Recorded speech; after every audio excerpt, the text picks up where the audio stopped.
Hello जय Hind aspirants, कैसे हैं आप सभी। आई होप आप सब बहुत अच्छे होंगे, मस्त होंगे, बिंदास होंगे, जबरदस्त होंगे। तो मैं एक बार फिर से आप सभी का स्वागत करती हूँ स्टडी आईक्यू आरंभ पर। तो जैसा कि आप सभी जानते हैं, हमारे सी साइड की रीजनिंग की एक सीरीज चल रही थी, तो उसी सीरीज को कंटिन्यू करते हुए आज एक नया टॉपिक मैं आप लोगों के साथ लेकर जुड़ी हूँ, दैट इज डाइस। डाइस होता क्या है भाई, बचपन में लूडो बहुत खेला है। आजकल कोरोना के बाद जो लॉकडाउन हुआ था उससे लूडो किंग गेम बड़ा फेमस हुआ था, बड़ा ही ट्रेंड में आया था, तो वहां पर भी लूडो खेला होगा। बट यहाँ पर बात जो हो रही है असली डाइस की हो रही है, लूडो किंग वाले लूडो की नहीं हो रही है।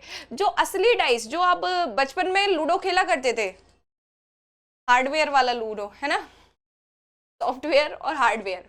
जिसे हम टच कर सकते हैं दैट इज कॉल्ड हार्डवेयर, जिसे टच नहीं कर सकते दैट आर कॉल्ड सॉफ्टवेयर। तो हार्डवेयर वाला लूडो मतलब एग्जांपल अच्छा था ना, मतलब टचेबल वाला लूडो, जो साक्षात हमने जिसके दर्शन किए थे, जिसे हाथ में उठाया था, उस वाले लूडो की बात हो रही है। उसमें जो डाइस होता था, उसी डाइस की आज हम चर्चा करने जा रहे हैं। वैसे तो जो डाइस होते हैं आपके दो तरह के होते हैं, आपको शायद नहीं पता हो, बट आज मैं आप लोगों को बता देती हूँ कि जो बेसिकली आपके डाइस होते हैं वो दो तरीके के होते हैं। First one is standard dice, and the second one is normal dice. इस नॉर्मल डाइस को कभी कभी हम क्या ऑर्डिनरी डाइस भी कह देते हैं, सिंपल डाइस भी कह देते हैं, है ना। कभी कभी हम नॉन स्टैंडर्ड भी कह देते हैं। तो इन अलग अलग नाम से इस नॉर्मल डाइस को जाना जाता है। हिंदी में अगर मैं बात करूं तो इसको हम मानक पासा कहते हैं, और यहाँ जो आपका नॉर्मल डाइस है इसको हम साधारण पासा या तो गैर मानक पासा कह देते हैं, ठीक है। तो ये तो हुआ डाइस का क्लासिफिकेशन। अब हमें कैसे पता कौन सा स्टैंडर्ड है कौन सा नॉर्मल है। अगर मैं आप लोगों से कहूं जिस डाइस से बचपन में आप खेला करते थे लूडो या सांप सीढ़ी, स्नेक एंड लैडर भी उसमें ही आता था, उसमें खेलने के लिए भी लूडो का वो डाइस का यूज होता था। तो जिस डाइस से आप लूडो खेलते थे वो आपका स्टैंडर्ड डाइस होता था। और उसके अगर आप अभी भी खेलना चाहो ना, मैं आपको उसमें जीतने का तरीका बता सकती हूँ। आपको जो नंबर लेके आना होगा वो आप लेके आएंगे। उसको जानने से पहले एक छोटी सी बात समझ लीजिए। यहाँ जो आपका स्टैंडर्ड डाइस होता है इसकी एक विशेषता होती है। सबसे पहले डाइस की स्ट्रक्चर समझ लीजिए। डाइस जो होती है आपकी थ्री डायमेंशनल जो है शेप होती है। कुछ इस तरीके से आपको एग्जाम में क्वेश्चन में डाइस देखने को मिलेगा, बट एक्चुअल में डाइस जो है, एक्चुअल अगर इसका फिगर बनाऊं तो ये कुछ इस तरीके से होता है, ठीक है। ये आपका डाइस होता है। इसमें क्या होता है, थ्री डायमेंशनल आपका इमेज होता है, थ्री डायमेंशनल आपका फिगर होता है। अब इसमें क्या होता है, 6 सरफेसेस होती हैं। इसकी जो सतह होती है वो कितनी होती है साथियों, 6 होती हैं। जैसे कि यहाँ पर मैं आप लोगों को एक एग्जांपल देती हूँ। जैसे कि रिमोट है हमारे पास, इसका भी शेप किसके जैसा है, डाइस के जैसा है। अब डाइस आपके दो टाइप के होते हैं, first one is square shape dice, second one is rectangular dice. Rectangular dice आपने महाभारत अगर देखी हो तो शकुनी मामा के जो पासे थे वो कैसे थे, रेक्टेंगुलर डाइस थे। तो उस रेक्टेंगुलर डाइस के चक्कर में पूरी महाभारत रची गई थी मेरे सब प्यारे साथियों। लेकिन फिलहाल हम उसका स्ट्रक्चर समझ रहे हैं, ये डाइस की शेप का है। तो यहां पर आप देखेंगे टोटल नंबर ऑफ सरफेस की अगर मैं बात करूं, या तो आप अपने कमरे पे नजर डालो, अगर इससे समझ नहीं आए तो कमरे में नजर डालो, बाकी मैं इससे आपको समझाने की कोशिश कर रही हूं। उसमें सरफेस कितनी है, एक ऊपर है टॉप यानी कि छत है कमरे की, एक क्या है जमीन है कमरे की बॉटम, 2 सरफेस हुई।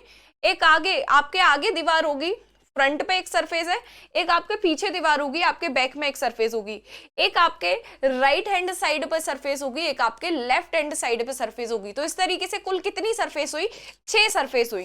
तो एक डाइस जो होता है उसमें टोटल नंबर ऑफ सरफेस कितने होते हैं, एक डाइस में कुल 6 सरफेस होते हैं, ठीक है। ये तो बात हुई सरफेस की। अगर मैं बात करूं कॉर्नर्स की, तो मैंने क्या बताया था, कमरे का आकार डाइस के जैसा है। तो कमरे में देखो कितने कॉर्नर्स नजर आ रहे हैं भाई, देखो कहां कहां से जाले छुटाते हो तुम लोग झाड़ू लेके। तो 1 2 3 4, 2 आपके सामने है, 2 आपके पीछे हैं, 4 कॉर्नर हुए इस तरीके से। तो आप क्या कहेंगे, एक डाइस में टोटल नंबर ऑफ कॉर्नर कितने होते हैं, 4। भाई बिल्कुल गलत जवाब है। एक डाइस में टोटल नंबर ऑफ कॉर्नर 8 होते हैं। आप कहेंगे मैडम दिख तो 4 रहे हैं, भाई ऊपर 4 दिख रहे हैं, नीचे वाले 4 कौन काउंट करेगा, जहां पे धूल मिट्टी जमा होती है। बस जाले छुटा के छोड़ दोगे, झाड़ू लेके धूल मिट्टी साफ नहीं करोगे क्या घर की, हैं जी भाई। 8 कॉर्नर होते हैं एक डाइस में। नंबर ऑफ कॉर्नर्स जो होते हैं वो कितने होते हैं, 8 होते हैं। There are 8 corners in our dice, okay.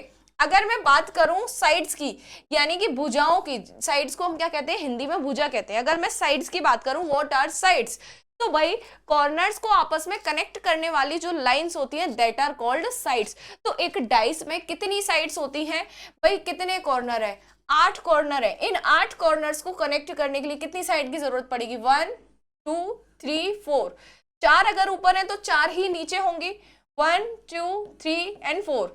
अब 4 4 ये हो गई, अब ऊपर से नीचे 1 2 3 4, तो कितनी टोटल साइड्स हो गई, नंबर ऑफ साइड्स कितने हो गए भाई, 12 हो गए। नंबर ऑफ कॉर्नर्स कितने हो गए भाई, नंबर ऑफ कॉर्नर हो गए यहाँ पर 8।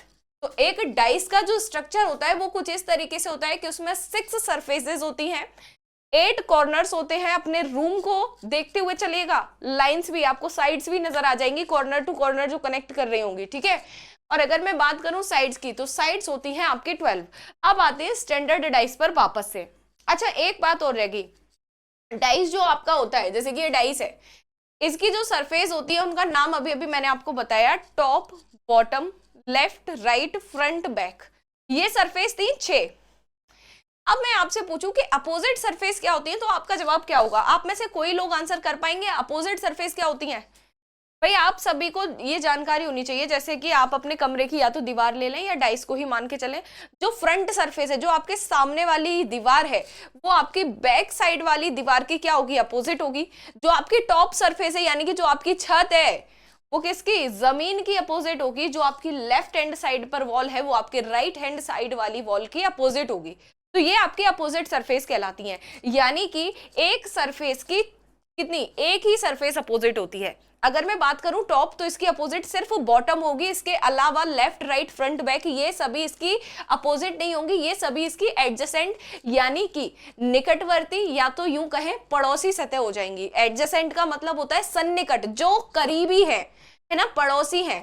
और अपोजिट का मतलब समझ लेना दुश्मन। जहां पर भी अपोजिट आए समझ जाना दुश्मन की बात हो रही है, जहां पर भी एडजेसेंट की बात आए समझ जाना पड़ोसी की बात हो रही है, ठीक है। तो एक सरफेस की 4 एडजेसेंट साइड होती है। जैसे कि अगर मैं छत को टारगेट कर रही हूं, तो छत की पड़ोसी फ्रंट भी है, बैक भी है, दोनों टच हो रही है। छत की पड़ोसी लेफ्ट भी है, राइट भी है, दोनों टच हो रही है। यानी कि ये चारों क्या इसके पास में है, इसलिए इनकी क्या है, पड़ोसी है। अगर मैं बॉटम की बात करूं, तो टॉप और बॉटम बहुत दूर दूर है, जमीन आसमान का अंतर हो रहा है इनके बीच, इसीलिए ये क्या कहलाएंगे, अपोजिट कहलाएंगे। और एक पॉइंट और है नोट करने लायक, कि जो दो अपोजिट सरफेस होती हैं, जो दो अपोजिट सरफेस होती हैं, कभी भी आपको एक साथ में नजर नहीं आएंगी। जैसे कि अगर मैं इसकी रिमोट की ये फ्रंट साइड आपको दिखाऊंगी, तो आपको कभी भी बैक साइड इसकी नजर नहीं आएगी। अगर मैं बैक दिखाऊंगी तो फ्रंट नजर नहीं आएगा। अपने हाथ का एग्जांपल ले लो, अगर आप हथेली देखोगे, अपनी पाम देखोगे, तो ये हैंड नजर नहीं आएगा। अगर हैंड देखोगे तो ये पाम नजर नहीं आएगी।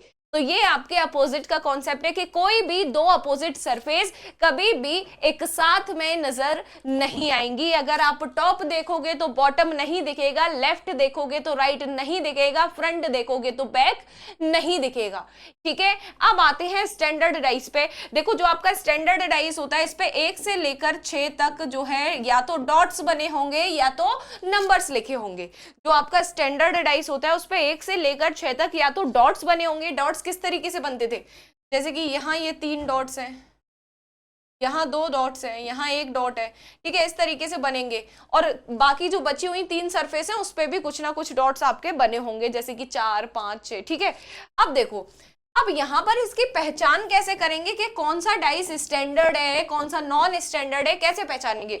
तो भाई जो आपका स्टैंडर्ड डाइस होता है, उसके जो अपोजिट सरफेस होते हैं उनका सम हमेशा 7 होता है।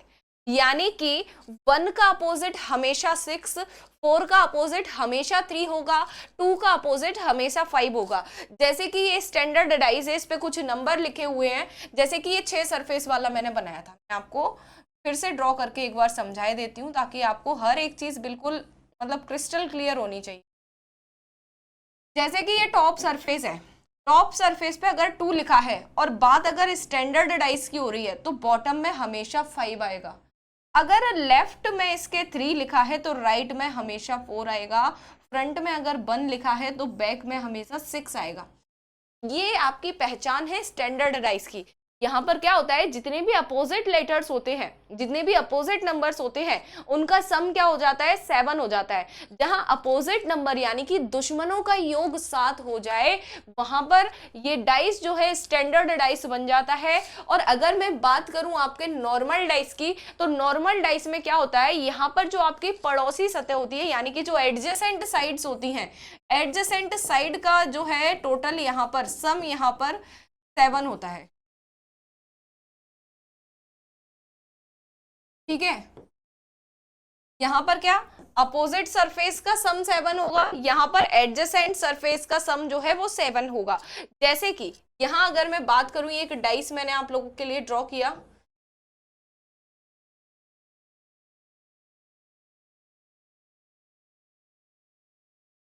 ठीक है, यहां लिखा 3, यहां लिखा 4, यहां लिखा 2। अब 3 और 4 जोड़ के यहां पर कितना हो गया, सम एडजेसेंट साइड का 7 हो गया।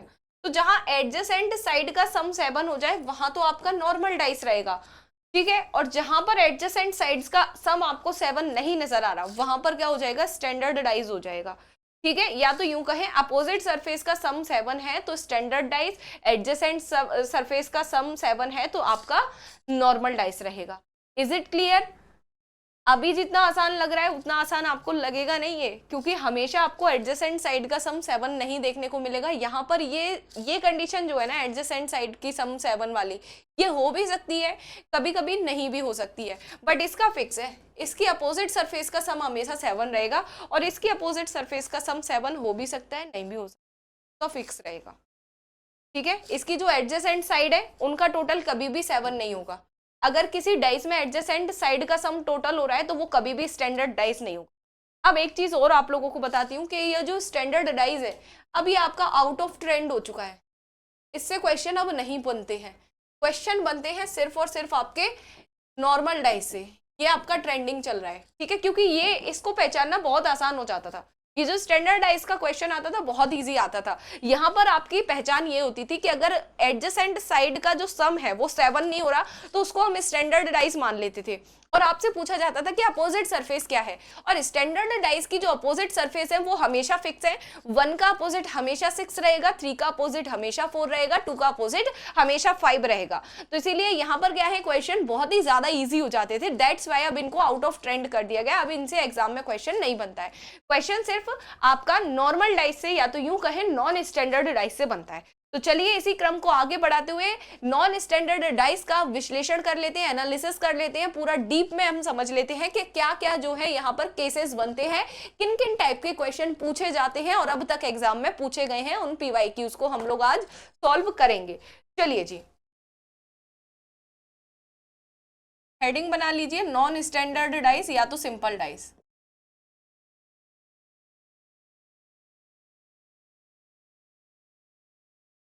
अब यहां पर डिफरेंट डिफरेंट केस बनते हैं। केस नंबर 1 आप लिख सकते हैं। अब यहाँ पर क्वेश्चन जो होता है बेसिकली आपका ये, अभी हम क्लोज डाइस यानी कि बंद पासे को समझ रहे हैं। आपको क्लोज्ड डाइस दिया गया होगा, उसमें आपको बताना होगा कि कौन सी सरफेस अपोजिट है। ठीक है, अपोजिट सरफेस हमेशा हमें फाइंड करनी होंगी। क्वेश्चन जो है अपोजिट सरफेस से रिलेवेंट आपसे बनेगा कि कैसे कैसे हम अपोजिट सरफेस निकाल सकते हैं, यानी कि विपरीत सतह। ठीक है, दूसरा आपका ओपन डाइस बनता है। ठीक है, इस तरीके से आपका ओपन डाइस बनेगा।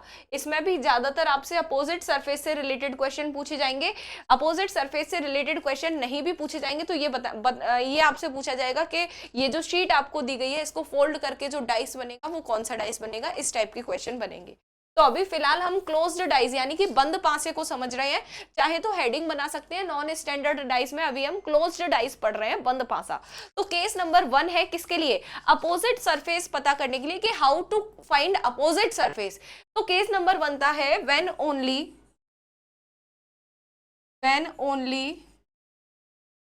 One surface is common.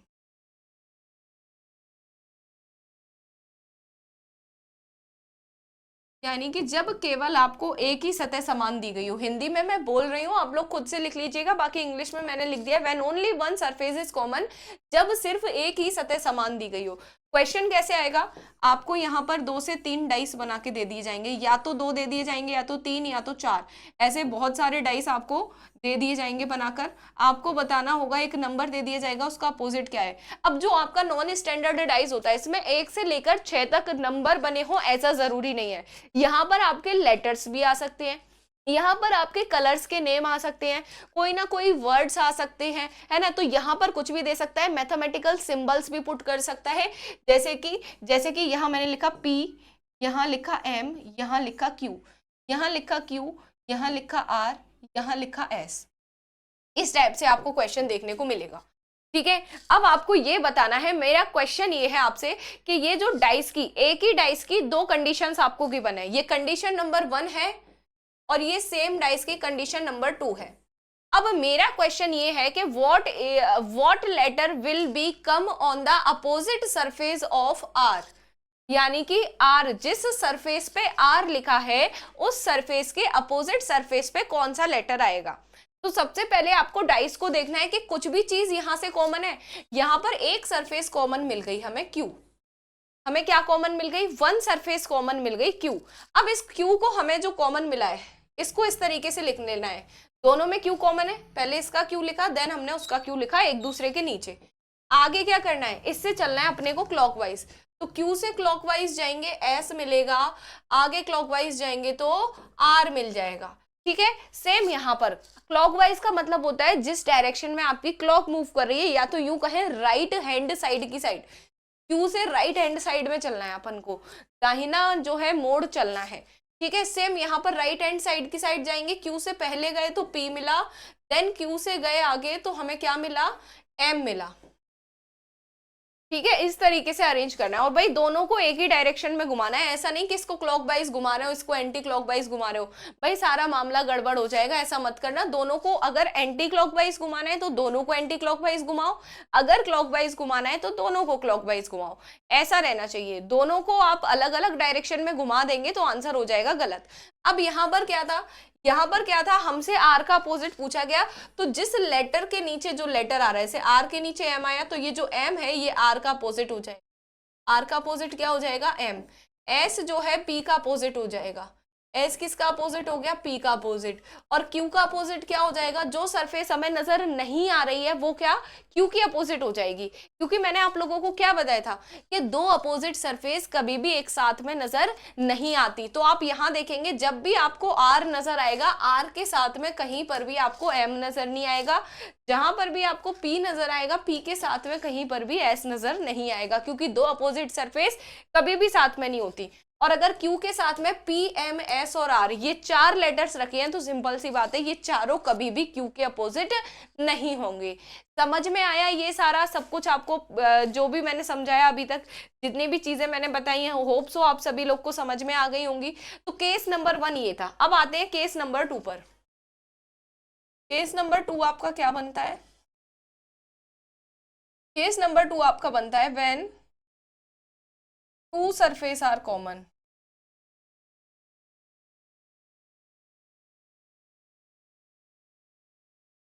When 2 surfaces are common, यानी कि जब आपकी 2 सतह समान दी गई, जब आपकी क्या 2 सतह समान दी गई हो, ऐसी स्थिति में हमें अपोजिट निकालना है तो क्या करेंगे, जैसे कि ये डाइस गिवन है,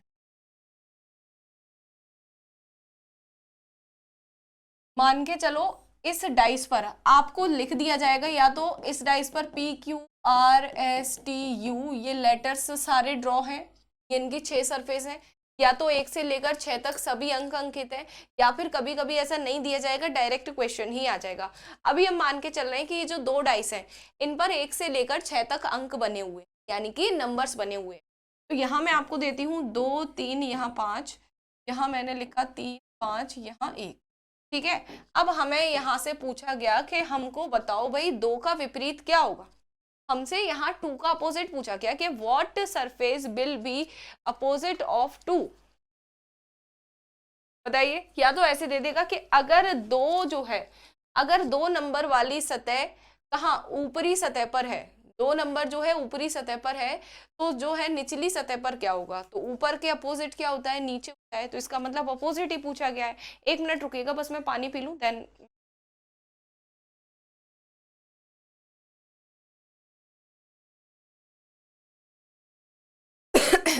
तो देखिए इस कॉन्सेप्ट को समझने की कोशिश कीजिए। जब दो सतह आपकी समान हो तो आपसे पूछा गया है कि एक का विपरीत क्या होगा। सबसे पहले जो कॉमन सरफेस है उनको देखो, 3 और 5 कॉमन है दोनों में, तो यहाँ रिमेनिंग सरफेस कौन सी है, 2, यहाँ रिमेनिंग है 1। तो जो रिमेनिंग सरफेस है वो आपस में एक दूसरे की अपोजिट हो जाती है। जब दो सतह आपको समान दी गई हो, ऐसी स्थिति में जो रिमेनिंग सरफेस है वही एक दूसरे की अपोजिट हो जाती है। और अगर ऐसी स्थिति में आपसे पूछ लिया जाए कि 3 का विपरीत क्या है, 3 का अपोजिट क्या है, what will be the opposite of 3, तो आप देखेंगे 3 के साथ में 5 रखा है, 1 रखा है, 3 के साथ में 2 रखा है, यानी कि 5, 1 और 2 ये कभी भी 3 के अपोजिट नहीं हो सकते। क्यों? क्योंकि ये तो इसके पड़ोसी हैं, इसके साथ में बैठे हैं, साथ में नजर आ रहे हैं। तो 3 का अपोजिट क्या हो सकता है, यहां पर आंसर बनेगा आइदर 4 और 6। ठीक है, यानी कि जो लेटर्स या जो नंबर आपको डाइस पे नजर नहीं आ रहे हैं वही 3 के अपोजिट हो जाएंगे। सेम केस आपका 5 के अपोजिट के लिए बनेगा कि 5 का अपोजिट क्या है, तो भाई 3, 2 और 1 ये कभी भी 5 के अपोजिट नहीं होंगे, क्योंकि ये 5 के क्या है, पड़ोसी है मेरे भाई। तो 5 का अपोजिट क्या हो जाएगा, 5 का अपोजिट आइदर 4 और 6 हो जाएगा, आइदर 4 और 6। ठीक है, इस तरीके से। तो आपने एक सतह समान वाला कॉन्सेप्ट समझा, आपने दो सतह समान वाला कॉन्सेप्ट समझा। अब इससे रिलेटेड एक आध पीवाईक्यू करते हैं, देन हम लोग आपका जो ओपन डाइस है उसको समझेंगे। ठीक है, अब देखिए क्या बोला गया, एक ही बिंदु वाले फलक के विपरीत फलक पर क्या प्रतीक है। यहाँ पर जहां पर सिर्फ 1 डॉट गिवन है, what is the symbol on the face opposite to the face with a single dot, जिस पर सिंगल डॉट है उसका अपोजिट पूछा गया है। तो यहां से आपको क्या करना है, यहां पर आपको 4 डाइस दिए गए हैं। तो जब ऐसी स्थिति में आपको जब 4 डाइस दे दिया जाए, तो ऐसी स्थिति में आपको क्या करना है, ये जो सिंगल डॉट है इसके अपोजिट आपने बताना है कि क्या जो है वो इमेज होगी। तो यहां पर बताने के लिए हमें ऐसी सतह ढूंढनी है, या तो आप डबल सरफेस कॉमन वाला देख लो, या तो आप सिंगल सरफेस कॉमन वाला देख लो। अगर आप डबल सरफेस कॉमन वाला देखते हैं तो यहां देखेंगे माइनस है और ये 3 डॉट्स हैं, माइनस है और 3 डॉट्स हैं। तो यहां से तो हमें पता नहीं चला, यहां से सिर्फ इतना पता चला कि जहां डबल डॉट है उसका अपोजिट क्या हो जाएगा, 4 डॉट्स वाला सिंबल हो जाएगा। ठीक है, क्योंकि मैंने क्या बताया था, जब आपके किसी भी दो डाइस को कंपेयर करना है उठा के, आपको ऐसा नहीं है कि सभी ले लेने हैं, किसी भी दो डाइस को उठा के कंपेयर करना है। जैसे आपने डाइस नंबर 2 और 3 को कंपेयर किया, आपको यहाँ पर ये दो सरफेस कॉमन मिल गई, माइनस और 3, माइनस और 3। तो यहाँ पर रिमेनिंग सरफेस 2 थी, यहाँ पर 4 थी, ये 2 डॉट्स वाली और 4 डॉट्स वाली। तो जो रिमेनिंग सरफेस होंगी वो क्या हो जाएंगी, एक दूसरे की अपोजिट, क्योंकि जब आपकी दो सरफेस कॉमन होती है तो जो बची हुई तीसरी सतह होती है वो क्या हो जाती है, एक दूसरे की विपरीत हो जाती है। ठीक है, इसी के साथ हम ऑप्शन नंबर डाइस नंबर 1 और डाइस नंबर 4 पर आते हैं।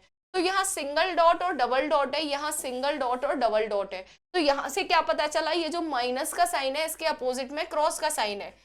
माइनस जो है किसके अपोजिट है, क्रॉस के अपोजिट है। अब हमारे पास बचा सिर्फ एक सिंगल डॉट, और सिंगल डॉट के अलावा जो नंबर बच रहा है वो है ट्रिपल डॉट वाला। तो ये जो बचे हुए हैं ये क्या हो जाएंगे, एक दूसरे के अपोजिट हो जाएंगे। पहला तरीका तो ये है इस क्वेश्चन को सॉल्व करने का। ये तरीका नंबर 1 था कि डबल सरफेस से अगर आप करना चाहते हो तो ऐसे होगा। लेकिन आप अगर इसको इजीली सॉल्व करना चाहते हैं सिंगल सरफेस से, आप सिंगल सरफेस से इसको सॉल्व करना चाहते हैं तो कैसे करेंगे, देखिए कहीं पर सिंगल सरफेस कॉमन मिल रही है आपको, पहला और दूसरा कंपेयर करो, पहला और दूसरा कंपेयर करेंगे तो हमें डबल सरफेस कॉमन मिलेगी। जैसे कि ये माइनस और 2, माइनस और डबल डॉट, तो यहां से भी हम डायरेक्ट पता लगा सकते थे। देखो अगर हम शुरुआत में ही पहला और दूसरा डाइस कंपेयर कर लेते तो हमें पता चल जाता है सिंगल डॉट के अपोजिट क्या है, ट्रिपल डॉट है। और बाकी अगर हम देखें कि सिंगल डॉट कहाँ कॉमन है, सॉरी सिंगल सरफेस कहाँ कॉमन है, ओनली वन सरफेस कहाँ कॉमन है, यहाँ माइनस है, यहाँ माइनस है। तो ओनली वन सरफेस कॉमन को हमने सिलेक्ट किया, यानी कि माइनस और माइनस। अब यहां से गए क्लॉकवाइज तो पहले मिले डबल डॉट, फिर आगे चले तो मिला सिंगल डॉट। अब यहां से क्लॉकवाइज गए तो पहले मिले 4 डॉट, और फिर आगे और गए तो मिले यहाँ 3 डॉट। तो यहां से भी सिंगल डॉट का अपोजिट क्या आ गया, ट्रिपल डॉट आ गया। तो इतने सारे तरीके मैंने आप लोगों को एक ही क्वेश्चन को सॉल्व करने के बताए। तो आंसर यहां से क्या हो जाएगा, option number B, 3 dots. 3 dots will be the right answer. Is it clear? Clear है तो आगे चले एक और क्वेश्चन सॉल्व कर ले भाई, लीजिए। अब यहाँ पर हमें बताना है कि डबल डॉट जहां पर है उसके अपोजिट क्या होगा। वैसे ही सेम क्वेश्चन है और यूपीएससी 2018 में हो सकता है ये क्वेश्चन आपका बंच में आया हो सकता है ये क्वेश्चन आपका बंच में आया, क्योंकि अभी सेम क्वेश्चन के लिए हमसे क्या पूछा था, सिंगल डॉट का अपोजिट, और सेम क्वेश्चन के लिए पूछ रहा है डबल डॉट का अपोजिट। तो डबल डॉट का अपोजिट आप कैसे निकालेंगे मेरे भाई? डबल डॉट का अपोजिट निकालने के लिए आपको एक ऐसी सरफेस चूज करनी है जहां पर आपको दो सतह कॉमन मिल जाए, जैसे ये माइनस और ट्रिपल डॉट, माइनस और ट्रिपल डॉट, यहाँ डबल डॉट, यहाँ 4 डॉट। डबल डॉट का अपोजिट क्या हो जाएगा?